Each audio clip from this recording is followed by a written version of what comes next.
Well, hello. I've been wanting to make this video for a while.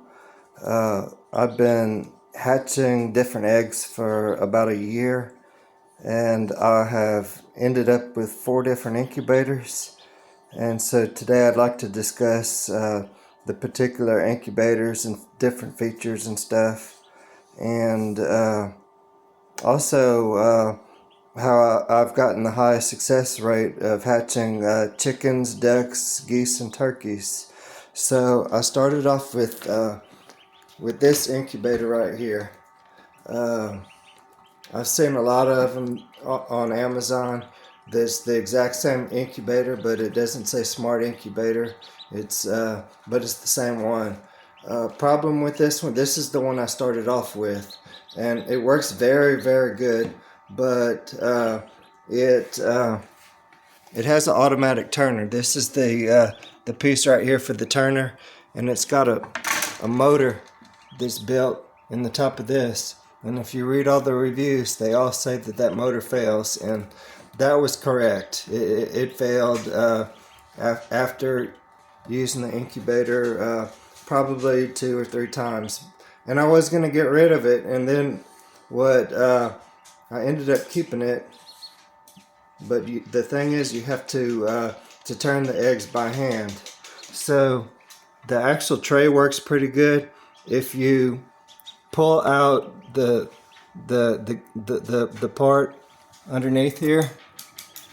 It's removed on here, but you pull it off and then you can just turn this by hand real easily.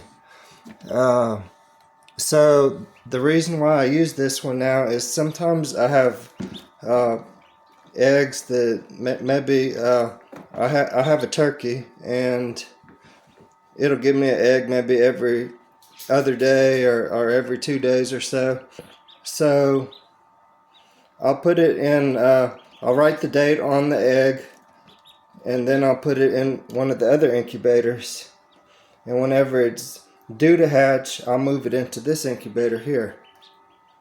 Because whenever you're getting ready to hatch your eggs, about 3 days before they're due to hatch, it's time to stop turning them, and also time to increase the humidity. This particular incubator, another problem with it is the adding the humidity. It comes with a little water bottle, and you should be able to get it at the right level to where the water just flows into it whenever it needs to. But that's really not the case. If you're not careful, it'll flood. So I would just add a little bit of water as I go. This is the second incubator that I got. No, I'm sorry. This is the second one that I got here. This incubator is terrible. It never could keep the right temperature, and I'm actually going to take it apart and sort of make it into a homemade incubator, because it's got some parts in it that are useful.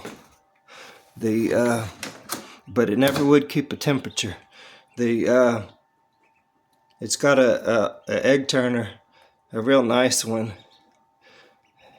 and that runs off a 110 current. And built inside there, it's got a fan and a heating element. And I tested it. The heating element does work.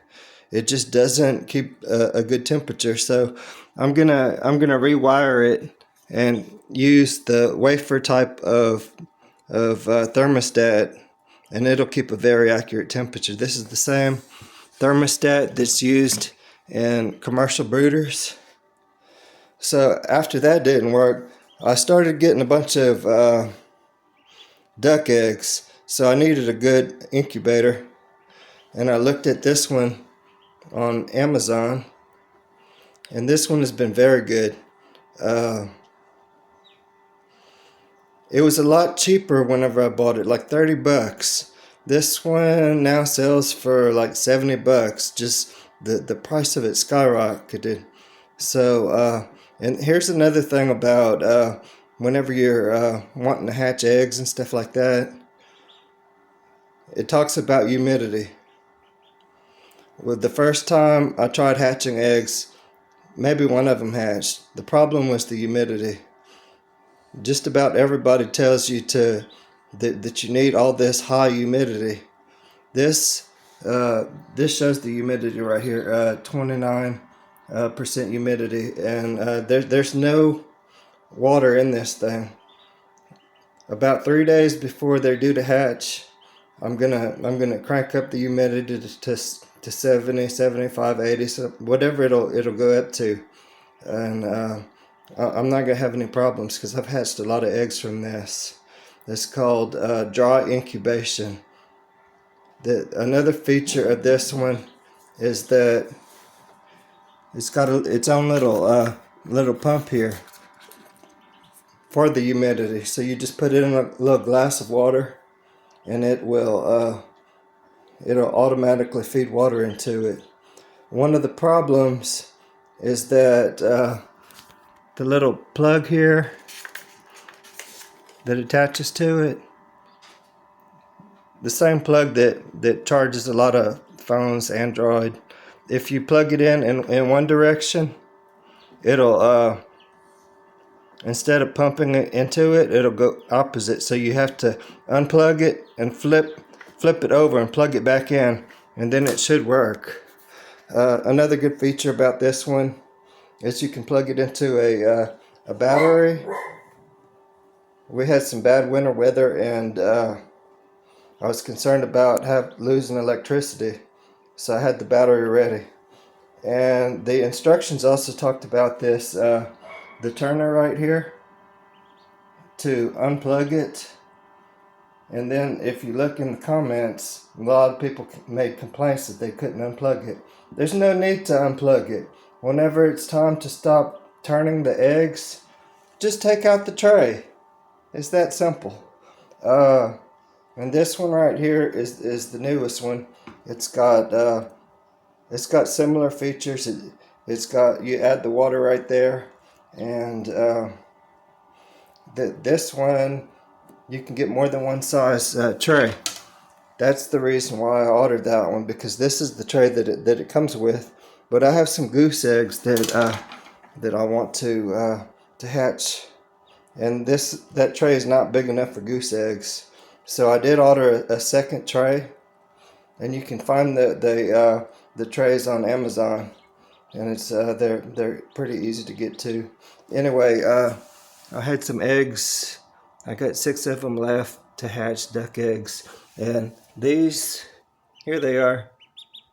I hatched all of these inside the newest one. This one right here, it's the Nature Right 360. Anyway, this other one right here, in my opinion, it works just as good.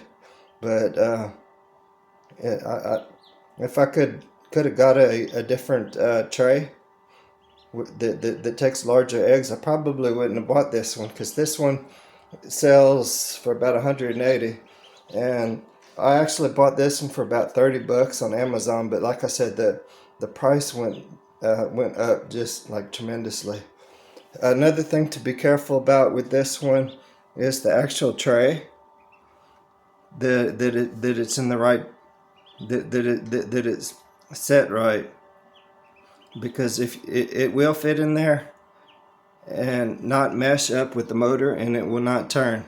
So I'm really not sure if these eggs are going to hatch, because I wasn't paying attention and it wasn't being turned. So I went 5 days and without turning the eggs. So here's the tip, and I didn't follow my own advice, that whenever you put the eggs in the incubator, you should mark them with an X using a pencil, and write the date on them, so that you can see that they're turning.